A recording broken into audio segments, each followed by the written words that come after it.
మీరు ఇంజనీరింగ్ చేశారా? జాబ్స్ కోసం సెర్చ్ చేస్తున్నారా? 3600 మందికి పైగా స్టూడెంట్స్ కి జాబ్స్ వచ్చేలా చేసిన code Gyan 100 days software course లో జాయిన్ అవ్వండి. మీ కెరియర్ ని బిల్డ్ చేసుకోండి. నమస్కారం సార్. నమస్తే. సార్, మగవాళ్ళు సంపాదించినప్పుడే వాళ్ళకి సమాజంలో వాల్యూ ఉంటుందా సార్? జనరల్లీ కూడా ఒక masculine power is a provider అంటారు. అంటే మగవాళ్లే సంపాదించి తెచ్చిపెట్టి ఆడవాళ్ళని వంటింట్లో ఉంచేయాలి అని రాంగ్ నెరేటివ్ చెప్తారు, కానీ అట్లా కాదు పాయింట్. మాస్కులైన్ పవర్ ఉన్న చోట వాళ్ళు ప్రొవైడ్ చేస్తారు. ఏది? డబ్బు, ప్రొటెక్షన్ ప్లస్ ఒక type of security to the family provide చేయడం మాస్కులైన్ పవర్ అంటారు. Okay, nurturing and making and ఒక హోమ్ తయారు చేయడం ఫెమినైన్ పవర్ అని చెప్తారు. సో మాస్కులైన్ పవర్ ఉన్నవాడు అంటే మగ వ్యక్తులు సంపాదించడం వల్ల ఇంటికి నేను ప్రొవైడ్ చేస్తున్నాను, నేను సంపాదించి తెచ్చి నా మీద ఆధారపడ్డ పిల్లలు కానీ, భార్య కానీ, అమ్మా నాన్న కానీ, ఏజ్ అయిపోయిన తల్లిదండ్రులు కానీ నేను ప్రొవైడ్ చెయ్యాలి అనేది ఒక రెస్పాన్సిబిలిటీ. ఎప్పుడైతే ఆ రెస్పాన్సిబిలిటీ నుంచి పారిపోతాడో వాళ్ళు మాస్కులైన్ పవర్ తగ్గిపోతుంది. మాస్కులైన్ పవర్ తగ్గిపోతే ఏమవుతుందంటే కొన్ని qualities of mind doping systems బాడీలోకి వస్తాయి. అంటే అలసిపోతాడు తొందరగా, నిద్ర వచ్చేస్తుంది తొందరగా, తాగుడికి వ్యసనాలకి అలవాటు పడిపోతాడు తొందరగా. అండ్ నిజంగా కూడా అలా ఉన్నవాడు ఆ ఫ్రస్ట్రేషన్ తీర్చుకోవడానికి ఎవరి మీద ఒకళ్ళ మీద ప్రెషర్ పడతాడు. మీరు గమనించి చూడండి, వైఫ్ ఎక్కువ సంపాదిస్తుంది అనుకో, తట్టుకోలేడు మగవాడు. ఎందుకు అంటే మాస్కులైన్ పవర్ని వాళ్ళు అలానే కష్టపడి సంపాదించి గొప్పగా చూపించడం వేరు, దాన్ని ఊరికే వీళ్ళ మీద నువ్వు అనవసరంగా బయటకు వెళ్ళావే అని గొడవ పడడం వేరు కదా. వీళ్ళు ఏం చేస్తారు, ఈ రాంగ్ ఫోర్స్, మాస్కులైన్ ఫోర్స్ సరిగ్గా లేక దాన్ని తప్పుదారి పట్టించి ఇంకా నువ్వు బయటకు వెళ్ళొచ్చావు కాబట్టి ఇల్లు నాశనమైందని, నువ్వు ఉద్యోగం చేయకూడదని వీళ్ళ మీద పడతారు. That is lack of masculine power. యాక్చువల్గా మాస్కులైన్ పవర్ కరెక్ట్గా ఉంటే అవసరము లేదు, మా ఆయన నాకు సూపర్ అనేటట్టుగా ఉండాలి అనేది కాన్సెప్ట్. అక్కడి నుంచే నిజంగా కూడా పేరెంట్స్ది అర్థం చేసుకుని ఒక మగాడి వైండు నువ్వు సంపాదించకపోతే ఎలాగా అనేటట్టుగా వచ్చి ఇప్పుడు నిజంగా డబ్బు లేని మగవాడని ఒక పురుగును చూసినట్టుగా చూడడం స్టార్ట్ అయిపోతుంది. బికాస్ అసలు main agenda was something different. That నువ్వు గట్టిగా ఉంటావు కాబట్టి, ఫిజికల్లీ మాస్కులైన్ స్ట్రెంగ్త్ ఎక్కువ ఉంటుంది, స్ట్రాంగ్ ఎక్కువ ఉంటుంది కాబట్టి బయటకు వెళ్ళడమో లేకపోతే హంటింగ్ చేయడమో అట్లా చేసేది వచ్చింది. ఇప్పుడు ఈక్వాలిటీ అయింది కాబట్టి ఇప్పుడు బయటకు వెళ్ళి హంట్ చేయాల్సిన అవసరం లేదు కాబట్టి ఇద్దరు ఒకవేళ షాప్కి వెళ్ళేదని కొనుక్కురావు అంటే ఇద్దరు సేమ్గా వెళ్ళి కొనుక్కురావచ్చు. కాబట్టి సంపాదిస్తేనే విలువ అని కాదు, సంపాదించుకుంటేనే విలువ. సంపాదించుకుంటే అంటే ఇంట్లో కూర్చుని ఏ పని చేయక రిమోట్ పెట్టుకుని టీవీలు చూస్తూ నాకు ఏదైనా తెచ్చిపెట్టు అంటే ఎవ్వడికి విలువ ఉండదు.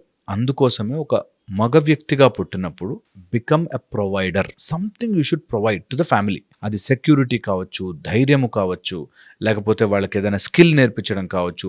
తండ్రికి ఉండే బాధ్యత పిల్లల విషయంలో, కూతురు అయితే ప్రొటెక్ట్ చేయాలి, కొడుకు అయితే అన్ని స్కిల్స్ నేర్పించాలి, కొడుకు ఒక ఫ్యామిలీని ఎలా చూసుకోవాలో నేర్పించాలి, తల్లిని, చెల్లిని, కూతురుని ఎలా కాపాడుకోవాలో నేర్పించాలి.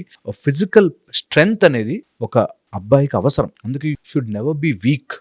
ఎంతో కొంత బరువులు లిఫ్ట్ చేయాలి, ఎంతో కొంత స్ట్రెంగ్త్ పెంచుకోవాలి, ఎంతో కొంత బికమ్ ఎ ప్రొవైడర్ అంటారు. ఓకే, దీనివల్ల 2-3 పాయింట్స్ మనకి అడ్డొస్తాయి. 1, అబ్బాయిలే ప్రొవైడర్ అయితే అమ్మాయిలు ఏం చేయాలి అనేటట్టు. సో ఇది ఒక టైప్ ఆఫ్ ఫెమినైన్ వాదన విచ్ మనం అసలు అటు సైడ్ టచ్ చేయట్లేదు. మన పాయింట్ ఏంటంటే ఒక మాస్కులైన్ పవర్ని నువ్వు నిజంగా చూసుకోవాలి అంటే, నిజంగా నీకు ఆ స్ట్రెంగ్త్ పెరగాలి అంటే కంపల్సరీగా డూ సమ్ స్వెట్ వచ్చే పని చేయాలి. అప్పుడే రెస్పెక్ట్. నెంబర్ 1, స్వెట్ వచ్చే పని చేయడము అంటే కష్టపడి నీ రక్తము నీ చెమట ఉండే సంపాదన సంపాదించుకోవాలి.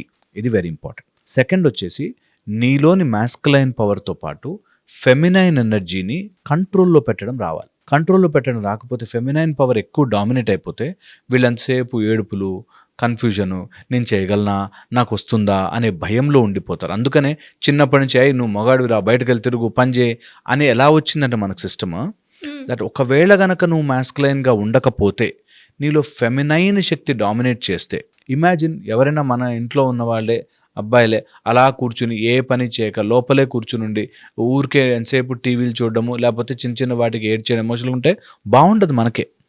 షుడ్ బి ఎ మ్యాన్ అంటే మాస్కులైన్గా ఉండాల్సిందే. సో అందుకని గో అవుట్ వర్క్ అని చెప్తారు. ఆ వర్క్ చేసినప్పుడు ఆ రెస్పెక్ట్, కి రెస్పెక్ట్ ఇచ్చేది అందుకే. ఓకే, ఇది చాలా ఇంపార్టెంట్. నెక్స్ట్ వచ్చేసి ఎప్పుడైతే ఇలాగ మనం ఆ పవర్ని నర్చర్ చేయమో, డెవలప్ చేయమో, then you go in to some kind of depression, dullness, మొద్దు అయిపోతామంటారు సార్. అంటే రస్ట్ పట్టేయడం. ఒక ఐరన్కి ఐరన్ని అసలు యాక్చువల్గా బ్రేక్ చేయలేం, అంత చాలా స్ట్రెంత్ కావాలి. అలాంటిది తన ఓన్ రస్ట్ ఐరన్ని ముక్కలు ముక్కలు చేసేస్తుంది కదా. అలాగే ఒక మాస్కులైన్ స్ట్రెంగ్త్ వదిలేస్తే, ఆ మాస్కులైన్ స్ట్రెంగ్త్కి రస్ట్ పడితే క్రంబుల్ అయిపోతుంది సొసైటీ. ఆ సొసైటీలో గట్టిదనం ఉండదు. అందుకోసమే మాస్కులైన్ ఎనర్జీని డెవలప్ చేయాలి. అందుకే నువ్వు మగాడివిరా వెళ్ళి సంపాదించుకురాకపోతే నీకు పరువే ఉండదు అంటే అర్థము man should be a provider. అట్లా ఒక మగవాడు నించునుంటే ఆ నీడలో చాలామంది బ్రతుకుతారు అనే ఒక ధైర్యం ఇవ్వగలగాలి. అప్పుడే ఆటోమేటిక్గా మగవాడికి రెస్పెక్ట్ వస్తుంది. నాట్ ఓన్లీ మనీ ఆస్పెక్ట్, నేను ఎప్పుడు మనీ గురించి మాట్లాడలేదు, నేను అంటుంది ఎనర్జీ వైజ్. ఒక ఫ్యామిలీలో మగవాడు ఉన్నాడు అనేది ఒక రెస్పెక్ట్ఫుల్గా, ఒక ఎనర్జీ వైజ్గా బాగుండాలి. తండ్రి ఉన్నాడు నాకు అని పిల్లలకి ఒక ధైర్యం ఉండాలి. వాడు తాగేసి వచ్చి ఇష్టం వచ్చినట్టుగా బిహేవ్ చేసి ఎందుకు పనికి రాకుండా అయిపోతే డెఫినెట్లీ ఆ సొసైటీ నాశనం అయిపోతుంది. అందుకని you should never lose your masculine power, earn, become a provider, become strength to your entire family. నువ్వు ఒక స్పైనల్ కార్డ్ లాగా, వెన్నుముక్కలాగా ఉండాలి అంటారు. అందుకే రెస్పెక్ట్. ఈ రోజుల్లో అది మారి నువ్వు సంపాదిస్తేనే నీకు చూస్తాం, లేకపోతే లేదు. ఈ మధ్య గర్ల్ ఫ్రెండ్స్ అయితే లిటరల్లీ నువ్వు ఎంత ప్యాకేజ్ చేసుకున్నావు అని, మ్యారేజ్కి సంబంధాలు వచ్చినప్పుడు, గర్ల్ ఫ్రెండ్ బాయ్ ఫ్రెండ్ అయినప్పుడు నీ ప్యాకేజ్, నేనంటే ప్యాకేజ్ కంటే కూడా స్ట్రెంగ్త్, కెపాసిటీ, ఎమోషనల్ కంట్రోల్. ఒక మగవాడికి కావాల్సింది, ఒకప్పుడు సింహాన్ని వేటాడేయడం, తక్కువనే దూకేరు, చాలా ప్లాన్డ్గా ముందే దాన్ని రెడీ చేసుకుని ఏ కత్తితో పొడవాలి, ఎలా చూడాలి అని చెప్పి ప్లాన్ చేసుకుని, అలాగా నీకంటూ ఒక ప్లానింగ్, నీకంటూ ఒక ఎమోషనల్ కంట్రోల్, నీకంటూ ఫ్యూచర్ యొక్క అవగాహన లేకపోతే నువ్వు అసలు you are not a provider at all. అప్పుడే వీక్ అయిపోతాం. అందుకని డబ్బు, దానికి ఈ రోజుల్లో పవర్ అంతా డబ్బే కదా. అందుకని డబ్బు సంపాదించే వాడికి రెస్పెక్ట్ అన్నట్టు చెప్తారు. మనకెప్పుడు చెప్పారు, your strength, your masculine power, దాన్ని నర్చర్ చేయి. నీకు టూ మచ్గా కోపం వచ్చేస్తుంటుంది, కంట్రోల్ చేయి. నీకు టూ మచ్గా లస్ట్ వచ్చేస్తుంది, కంట్రోల్ చేయి. నీకు టూ మచ్గా అన్నిటికీ నీకు అటాచ్మెంట్స్ అయిపోతాయి, తొందరగా వ్యసనాలు బారిన పడిపోతావు. సిగరెట్లు, మందు అంటే ఇంకా అంతే, అందులోకి వెళ్ళిపోతుంటావు. ఒక గేమ్ ఏదైనా అలవాటైందంటే గేమ్లోకి వెళ్ళిపోతావు. కంట్రోల్ చేయి.